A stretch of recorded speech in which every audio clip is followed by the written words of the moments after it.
आपको बता दें कि अमेरिकी टैरिफ विवाद के बीच रक्षा मंत्री राजनाथ सिंह ने कहा है कि अंतर्राष्ट्रीय संबंधों में कोई स्थायी शत्रु या मित्र नहीं होता, केवल स्थायी हित होते हैं।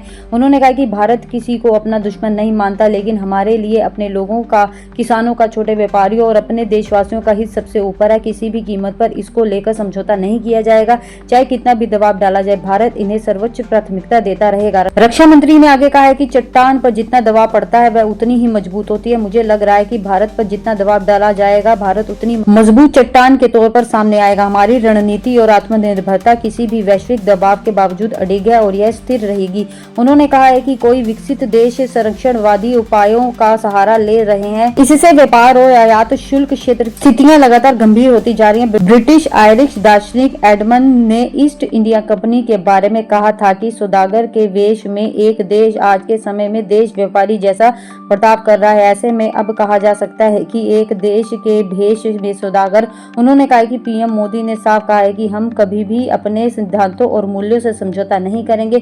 कोई भी देश जब आगे बढ़ता है तो कुछ देश के साथ उनके विचार मिलते हैं तो कुछ देश के साथ नहीं मिलते हैं। जिनके साथ विचार मिलते हैं उन्हें आमतौर पर मित्र देश समझा जाता है और जिनके साथ विचार नहीं मिलते उन्हें विरोधी समझा जाता है। लेकिन अंतर्राष्ट्रीय संबंधों के संबंध में यह चर्चित तौर पर कहा जा सकता है कि इसमें कोई स्थायी शत्रु या मित्र नहीं, केवल स्थायी हित होते हैं। रक्षा मंत्री ने आगे कहा कि सरकार ने एक शक्तिशाली स्वदेशी एरो इंजन के विकास और निर्माण की चुनौती स्वीकार की है। यह एक ऐसा क्षेत्र है जहां भारत को लंबे समय से सीमित सफलता मिलती है।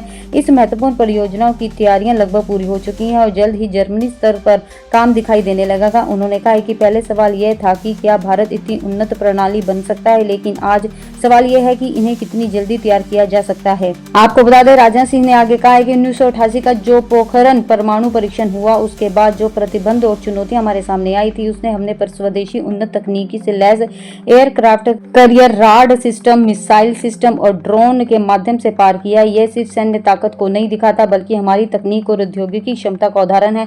आज पूरी दुनिया जानती है कि भारत कुछ ही मिनटों में दुश्मन का मात दे सकता है।